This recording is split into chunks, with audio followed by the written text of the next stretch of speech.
My name is Ashley. I'm currently attending my mother's funeral with my husband, Ryan. When I heard about my mother's passing, I felt incredibly sad. However, something happened that completely overshadowed that sadness. It wasn't something to be happy about. It was so unreasonable that I was left speechless and unable to confront the person responsible. Ryan and I met during our university days. He was a senior in the same mountaineering club as me, and that's where we became close. Ryan was very kind, and just being with him made me feel extremely happy. After Ryan graduated and started working, we were both busy with our respective commitments and couldn't meet often. But we kept in touch.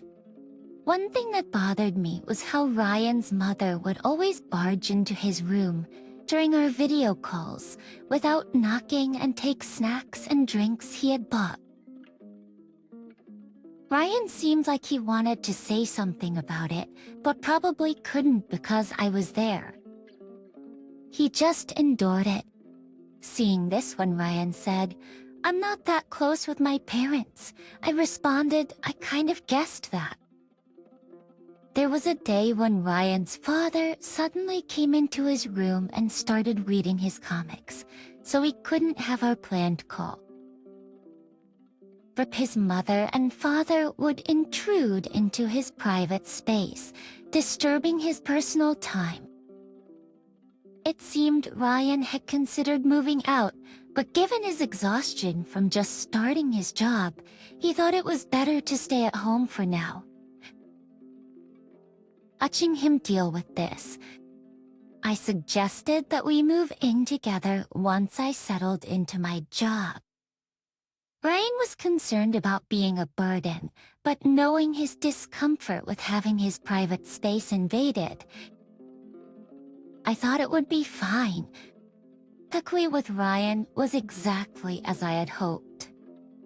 He respected my space, and we shared household chores evenly. He seemed to enjoy our life together, and I was relieved to have taken him away from his parents' home.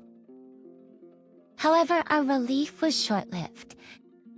Ryan's parents unexpectedly showed up at our place. "Oh, you started living with your girlfriend, huh? Nice place," they said as they walked right into our rented apartment. Ryan was also surprised, exclaiming, "What? Why are you two here?" We couldn't turn them away, and they just barged in as I'd expected. As soon as they entered the living room, Ryan's mother headed straight for the kitchen and opened the fridge without asking. Didn't her parents teach her it's not polite to open someone else's fridge without asking? That to open someone else's fridge, I was taught such manners by my parents. So, seeing Ryan's mother do that made me think, wow. But she didn't stop there. "Oh, you bought this, huh? Oh, there's prosciutto. I've always wanted to try some," she said while opening a pack of prosciutto from the fridge and looking for a fork in the kitchen. "Hey, what are you doing?" I couldn't just watch and called out to Ryan's mother. She looked at me annoyingly. "Actions? What? But you going to entertain your boyfriend's parents?" "Such a lack of manners," she said. In my mind, I thought, the one lacking manners is you, isn't it? I didn't say it out loud, but anyone would agree that Ryan's mother was the one lacking manners. Ryan, meanwhile, was trying to stop his father, who had entered his room. From Ryan's room, I heard him yell, "Don't just come in and mess up my room." The tone of his voice, which he never used when he was with me, showed how much he disliked his parents' behavior. I often wondered how a person as good as Ryan could have come from such unreasonable parents. It turns out that Ryan was actually raised by his grandparents. Ryan's parents were selfish, with his father preferring drinking parties and nightclubs over family time, and his mother doing whatever she wanted. Consequently, young Ryan was often left at home and was taken care of by his grandparents, who were worried about him. It seems that Ryan was taught common sense by his strict grandparents. He gradually learned how unreasonable his own parents were. I guess they were a bad example for him. When I married Ryan, we faced some challenges. For some reason, during the preparation of our wedding, Ryan's parents demanded to be taken to the food tasting for the wedding. After that, they even went as far as to say, "Make sure to prepare the best gifts and food, and I will contact the venue to confirm that everything is of the highest quality." I mentioned these difficult in-laws to our wedding planner. Later, as expected, Ryan's mother contacted the venue demanding details about our wedding plan. She was refused the information as it was confidential, which forced her to back down, but it left me feeling very anxious. I was always troubled by Ryan's parents' behavior. But whenever they did something, Ryan would apologetically say, "Sorry about my parents." We had no intention of moving out of our rented apartment until we built our new house, so our location was known to them. We invited Ryan's parents to the wedding, thinking it was the right thing to do. Ryan's father, who got drunk, had to be escorted outside by the staff. This led to my family having a poor opinion of Ryan's family. Whenever I talked about visiting my in-laws, they would express concern, asking, "Are you sure it's okay?" And your in-laws are a bit. Both Ryan and I aimed to quickly save enough for a house and move away without his parents knowing. We worked hard, saved for a house, and were in the process of secretly building it when I received news of my mother's passing. Ryan and I immediately went to my family home. We informed Ryan's parents about my mother's death. Ryan's mother simply replied with an "Oh." I see on Messenger. Ryan's father gave a similar response. I was deeply disappointed by their reaction. However, during the chaos of the funeral, Ryan's parents arrived late, saying, "Sorry we're late." At that time, while Ryan's mother was talking to my father, Ryan's father approached me. "Hey Ashley, what's going to happen to your mother's insurance and savings?" Excuse me? I was stunned by his words. Initially, I didn't understand what he was asking. I was expecting condolences or something similar, not a question about money. Ryan's father quickly said, "So your mother has passed away. That means you'll inherit something, right? How much is it? Have you already withdrawn the money from her account? So you must have the money with you now, right?" I'm asking how much it was. He was pressing with questions, looking desperate. His bag was open, revealing bank books and other items. A wife's money is managed by her husband and his parents, right? The same goes for inheritance. So we have the right to receive the money. Could it be that they came to my mother's funeral just to get money from me? Thinking this, my mind went blank. Can such things really happen? I am feeling utterly downhearted after losing my mother, and to think that at her funeral, I was asked about the money she left behind and was told to hand it over. What are you talking about? Well, I was still in shock. Ryan noticed his father demanding to know the amount and grabbed his father's shoulder in anger. Ryan got angry and threw his father out of the funeral venue. Later, I learned that apparently neither Ryan's father nor mother had brought any condolence money to the funeral. Ryan's mother stayed at the funeral for a while, talking to my father, but perhaps feeling uncomfortable after Ryan's father was thrown out. She left rather quickly. They handed it to Ryan, but the funeral then proceeded without further interruption from Ryan's in-laws and concluded peacefully. After the exhausting funeral was over, Ryan's mother called me. I wondered what it could be about, knowing her character. She surely wouldn't apologize for the commotion caused by Ryan's father earlier. As I suspected, Ryan's mother didn't apologize. Instead, she said something even more outrageous. "I got your bank book." After that, I immediately went to buy a house with my husband. We bought a house for $300,000, and with your money, it's the daughter-in-law's money, so we have every right to use it, right? Your mother would be pleased to have her money used by her daughter's in-laws, wouldn't she? I was stunned. Ryan's mother saying she had the bank book meant she must have taken it at the funeral. I didn't bring my bank book to the funeral. But if Ryan's mother had taken my bank book, it would mean she entered our house. But that's impossible. As I was puzzled, Ryan's mother added more. I took the bank book from your bag at the funeral. Isn't it nice to have money to spend, huh? I exchanged a look with Ryan.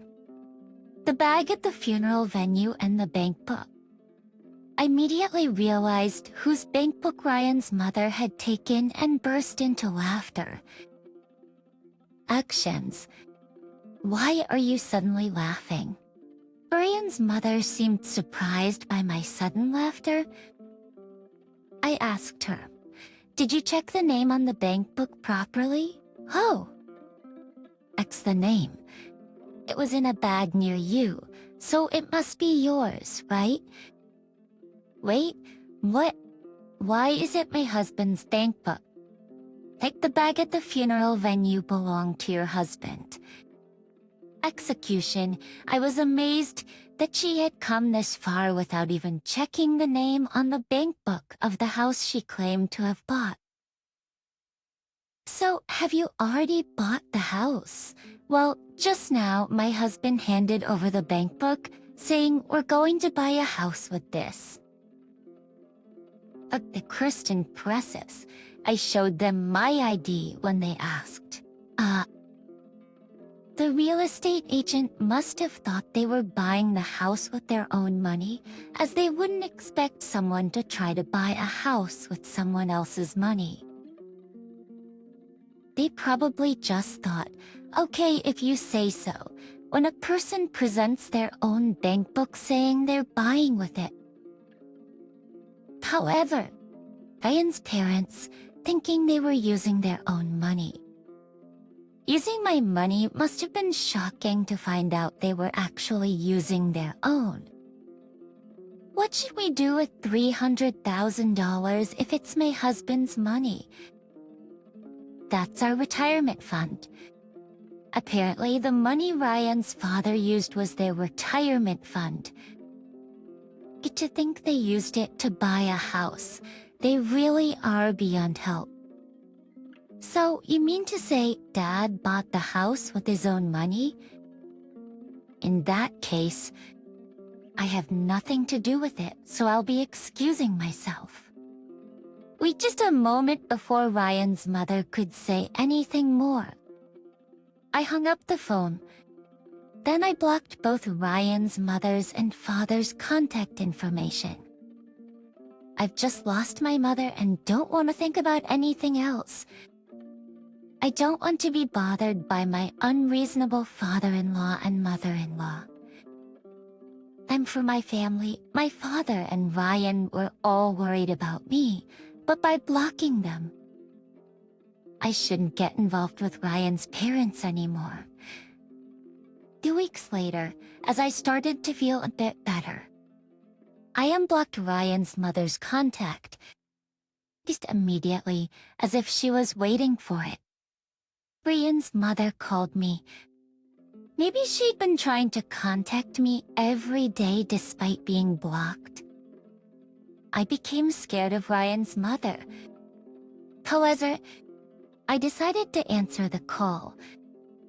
When he mentioned that Ryan's mother was calling, Ryan also came over to my side, concerned.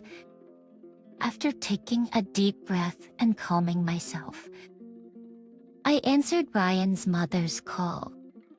Then Ryan's mother, sounding frantic, said, "Oh, finally you answer. Why didn't you answer before? I need you to pay." Pay, you mean? You mean the $300,000 that Dad... And you said you bought?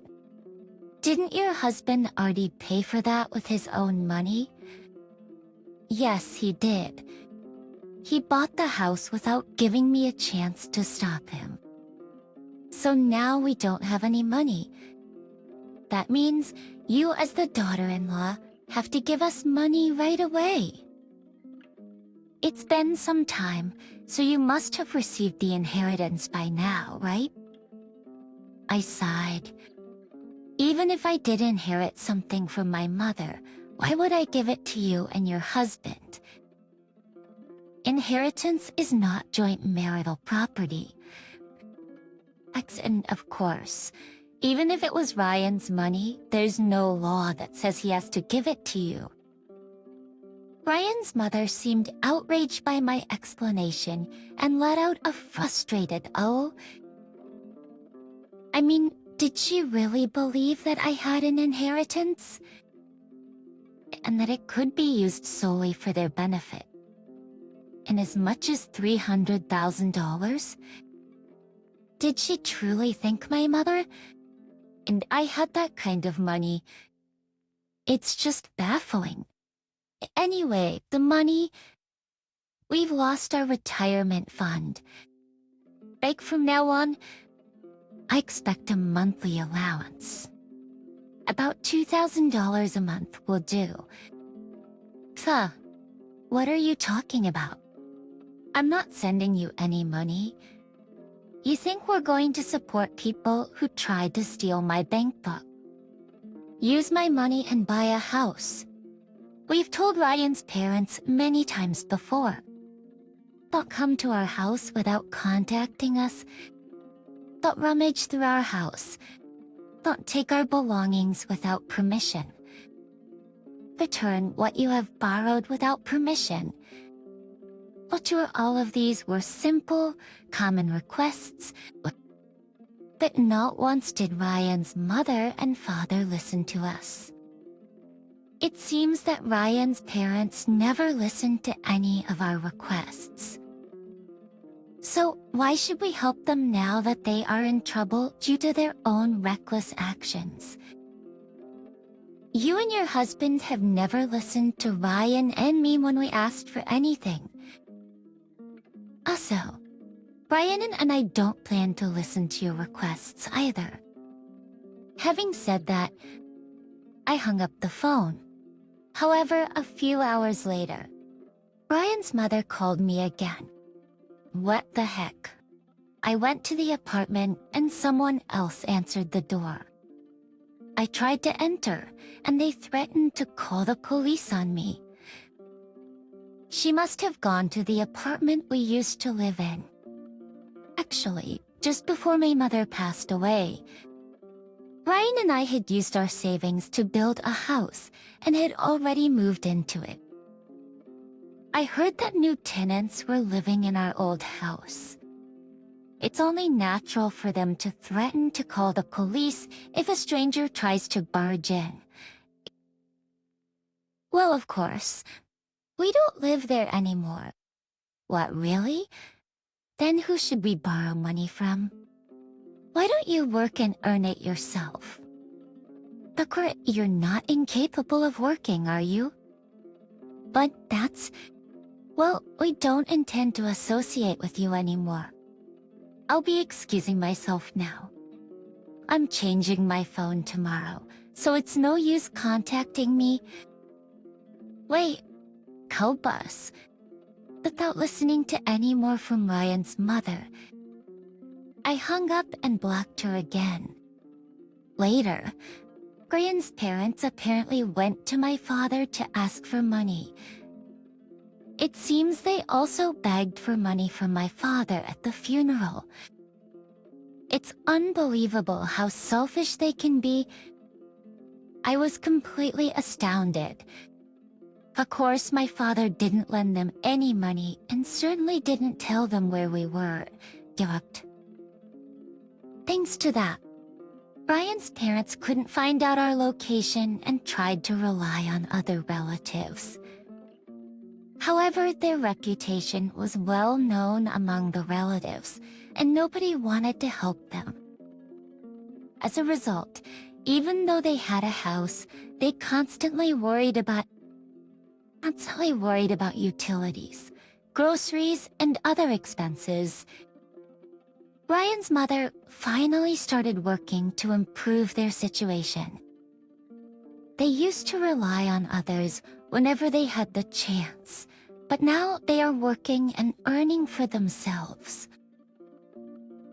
I don't expect to see them again, but I hope they live their lives without causing trouble to others from now on.